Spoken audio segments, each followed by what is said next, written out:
Hello everyone. So today we're going to focus on just one pose, and it's crow pose. This is an inversion that plagues so many new yogis, and we do it so much in level 1 classes. And I feel like it's one of the more difficult arm balances. I think there are other arm balances that are actually a little bit easier and more accessible than crow. But crow is such a foundational arm balance because the movements and the strength within crow is so integral to a lot of different arm balances and to a lot of different just basic yoga poses. So we're going to break down my very best tips and tricks for crow pose. This video should be done having warmed up already.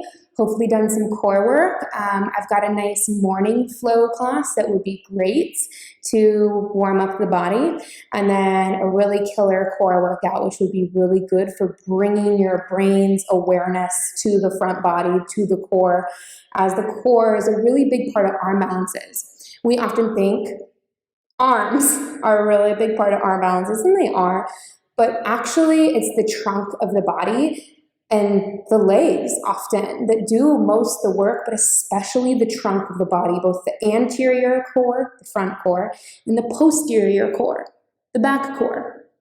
So what you're gonna need for this practice is a block and maybe a pillow or a blanket or a bolster, just something cushy if fear is a factor for you in arm balances, as it is for so many people. Or if you're practicing on carpet, you will be fine. You are not going to hurt yourself in crow pose. You're too low to the ground. So again, you should be warmed up, core integrated. Let's get into crow. So there are two main poses I want you to think about in your crow, and it's cat and cow. Poses that we do so often in yoga, right? Cow pose, cat pose. For today, we're going to focus on cat. If you're more level 2, we'll get there eventually on how to straighten the arms. But in order to straighten arms, you want to think more of cow pose. But for the beginning, cat. Pushing the floor away, scapula rounding down and separating, and belly hollowed. Okay? So, trial number 1, getting into crow. You're going to take your block, bring it in the center of your mat, and come onto it. Coming onto your tiptoes, you're in this tippy toe squat. So from your cute little pigeon perch, bring your knees wide, bring your arms to the inside of your legs. So as you can see right away, this is where the block comes in handy, as now your knees are really close to your armpits. Otherwise, without the block, you would have to do a little bit more lifting to get there, which you can definitely do this as well, but the block is a really nice little assist. It brings the floor to you. You're going to bring your hands down, wrists down. You don't want to be like this. Wrists are planted. You want to give just a little bit of a scrunch to the fingers. See my fingers? Flat, scrunch, flat, scrunch. But I'm still pressing through the thumb and index mound of the hand. Then what you're going to do is from here, I want you to squeeze your knees together. Squeeze, squeeze, squeeze. Squeeze, squeeze, squeeze, squeeze, squeeze, squeeze, squeeze, right? Just from doing this, my inner thighs are burning. This is the action you want in your arms. This is tip number 1 of key importance, is you want to squeeze everything together. The more everything is squeezing in, the tighter and tinier and stronger everything is going to become. So, coming back to your perch, hands down, knees are up by the armpits, and squeeze, squeeze, squeeze. 8, 7, 6, 5, 4, 3, 2, 1. Whew, I don't know about you, but that burns my inner thighs like crazy. So now moving further, you're going to push through the feet, lift the hips a little bit higher. So now your butt's in line with your knees. Then you're going to bring your legs not into your armpits. You're not going to be able to balance. You want them on the outside of your triceps, and you're kind of scooping the meat of your triceps in. If you want to see it from a different angle, it's like you're taking the squishy part and scooping it in towards the center of your body. Scoop, scoop, right? Your legs are working as a strap around your arms. So, hands down, lift the hips, scoop the arms, and then lean your weight forward. Now from here, bend the arms, look to the floor, bend the arms. Good. And then hold here, squeeze the legs, squeeze, hold, squeeze. Good, and then come back. Very nice. And now we're gonna add on. So now we're thinking about our fingers, our arms, our legs squeezing. Now we're gonna add on the core, the big rounding of the spine that helps lift us up a bit more. So hands down, butt lifts, scoop the arms in, lean forward, bend the elbows, hold. Now, round the spine, push through the hands, don't straighten arms, just push through the arms around the spine, hold. 5, 4, 3, 2, 1, lower down. Oh, my inner thighs and my hips are burning. That's why this is such a good pose. It's because it's working so much at once. All right, now we're gonna add on. So now we have our hands, arms, inner thighs, spine. Now we're gonna start to incorporate the hamstrings by lifting one foot at a time. One last little thing before we go into it. This is a really good pose to practice in a mirror because I can't tell you how many times people are like this. And I'm going, bend your arms, and they're like, I am bending my arms. So many times we think we're doing something but we're not, because we're so wrapped up in whatever else is going on, which is normal. I'm not making fun of those people. I'm saying that that's really normal. A lot of us do that, especially when we're learning something new and there's so many things to keep track of. So, hands down, scrunch your fingers, lift your hips, scoop your triceps, lean forward, bend your arms. Good.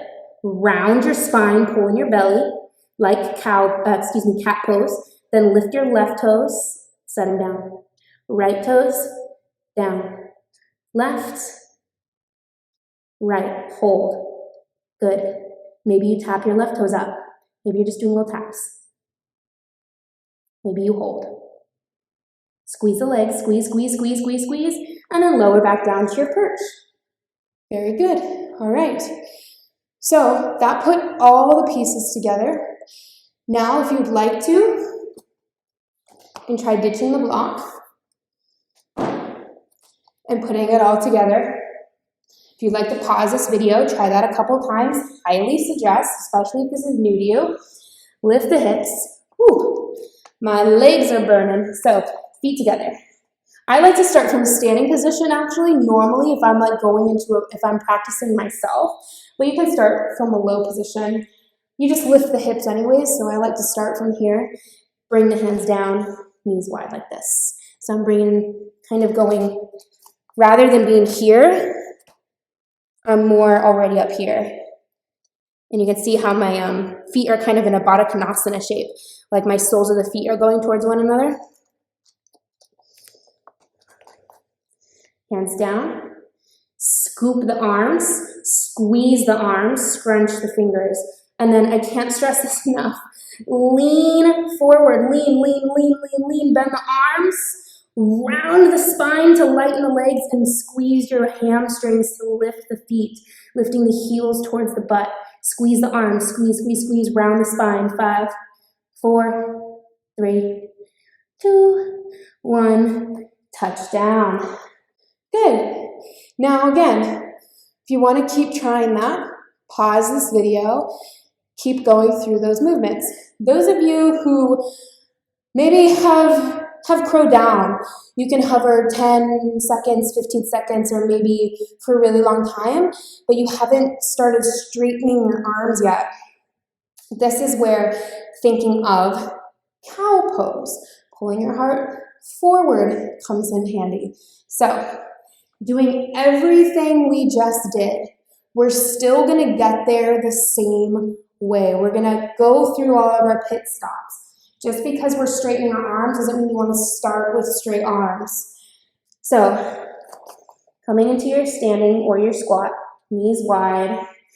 Bring your arms, squeeze them in with your legs, scrunch your fingers. Lean forward, arms bent, lift your feet. Good, so now you're in crow, cool. Now think about cow pose. As you straighten your arms, look forward, look forward, look forward, look forward like you're doing cow pose, like you're trying to arch your spine. Good, you gotta move your gaze though, you gotta look forward, and you gotta keep those legs up, lifted and light. Make sense? Circle out the wrists. So arm balances are a lot of strength, but they're a lot of weight distribution too. And they're one of those things where once they click, once that switch has gone on, your body's like, oh, I've kind of figured it out. Kind of figured out how to balance in this wonky position where these muscles are squeezing and these ones are working, and then it kind of figures it out on its own. So I'm going to do straight armed one more time, walk you through it, and then again, play as much as you want. Knees wide, hands planted. See how small I'm getting? I'm not up here. My knees are not down here. They're up nice and high. Woo. Scoop the arms, spread the fingers, lean forward, bend, creating that shelf, and then lift. Come into your crow. Good. Stay here or pull your heart forward, look forward as you straighten your arms. Good. Keep pulling the belly to the spine, so even though you're lengthening out the heart, your core is still working. And then slowly tap down. Those are all my tips and tricks for crow. Hopefully you learned something or had a little bit of an aha moment at some point. If you have any questions, feel free to let me know, Instagram or in the comments of this video. And I'll see you all hopefully soon. Namaste.